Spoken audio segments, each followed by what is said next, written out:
Hello and welcome to the latest instalment of my series looking at my mock Hogwarts castle. In this part I'm going to be looking at the courtyard, the viaduct and the boathouse.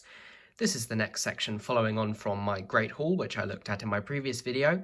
So to start with, I'll just show you quickly how the two sections link up. So here you can see the front of the Great Hall as I showed in my previous video, and the way that it connects is there are just two Technic axle pins, so these are the ones which have a pin on one end and an axle on the other, and they just go into the two Technic bricks on here. Very simple process of just sliding it in. There we go. The reason I didn't use Technic pins is that I prefer to be able to take it apart without having to put too much force on it. If I've not mentioned before, these designs are not 100% as secure as I would like them to be, because I've gone for the looks in most cases, so I just prefer to be able to pull it off like that with no problems. So to start with, we'll have a look at the courtyard itself. As I mentioned in that Great Hall video, it's built on its own 16 by 16 grey base, and the reason I did that is because I didn't want to carry around the Great Hall and the courtyard all as one building. And although it's slightly smaller than it should be, I quite like the proportions in relation to the Great Hall that I built already. It's quite a simple build. It uses single rows of arches rather than the double rows used on the real Hogwarts castle. This is simply due to the amount of space I had.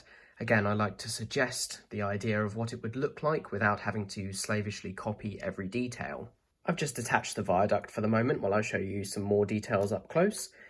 You can see I've tried to replicate the gargoyles that surround the courtyard. In this case, I've used tan toads.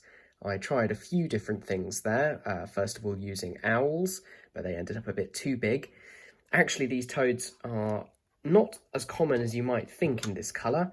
I believe they came in one of the Chinese New Year sets, but I was very happy to be able to get hold of them. I think they look fantastic, even if they do get knocked off quite easily, unfortunately.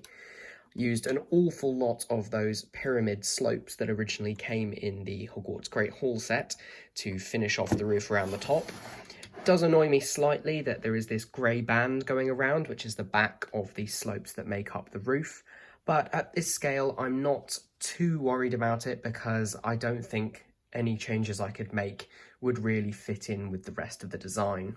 I've also created the small area just here where the viaduct attaches. Like I said, I've taken it off for now so I could show you more detail. It just attaches using these 1x2 hinge bricks. Then coming round to the other side, we've got these stairs that lead down to the boathouse, which would go here. These have been built into the rockwork on the side. In terms of the rockwork itself, it's almost completely hollow from the underside, just the basics that are needed there. This does leave the option to have an interior inside here in the future, which we will see how we go, but for the moment I'm happy to leave it empty. And here is the viaduct. It's probably the most basic out of the three separate small structures that I'm going to show you today, mainly because it's just a series of repeating arches. Again, my idea of selective compression comes into force.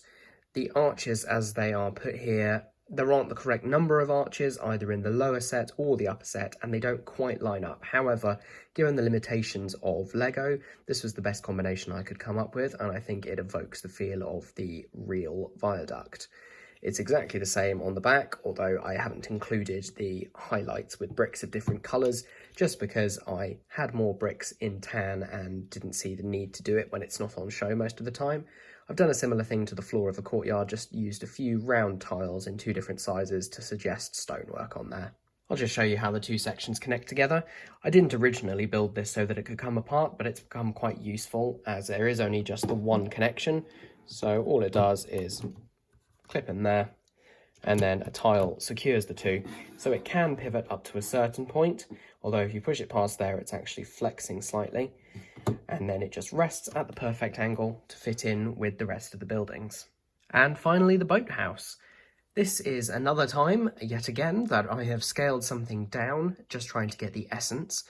If you're particularly familiar with the boathouse, you'll actually know that there were two different designs, one that ran from the first through to the sixth film, and then a different one that was created for the seventh and eighth films.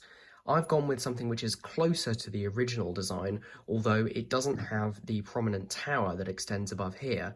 I did try creating that in a number of different ways, however, due to the position of the courtyard and the fact that there isn't as much height between where the boathouse is and where the courtyard is, the tower just got in the way, unfortunately. So I've just settled for a small cone on the top, and then I put a clock on the front there. That's actually the clock that came with both the Great Hall and the big Hogwarts set, just for a little bit of extra detail. Of course, you got the torches on the front and the continuation of the stonework here. The slightly ironic thing is that this boathouse cannot actually fit the Lego boat. This is the one that came with the Great Hall set. I've just modified it a bit in terms of the lantern on there, but unfortunately, as this is slightly over 4 studs wide, it's not going to go in there. But again, the look is okay, and I'm just happy with putting it next to it. And there we have it. A little bit of a shorter video today, just because there wasn't quite so much to look at, no interiors especially. Hope you've enjoyed it. Next week, we're going to be taking a look at the Grand Staircase Tower, which is a little bit of a bigger project, so hopefully a more detailed video there. Thank you again for watching. If you've liked the video, please give it a thumbs up down below, and please subscribe to my channel. At the time of filming, I've just hit 90 subscribers, which is absolutely amazing, and if we could make it to 100, that would be even more amazing.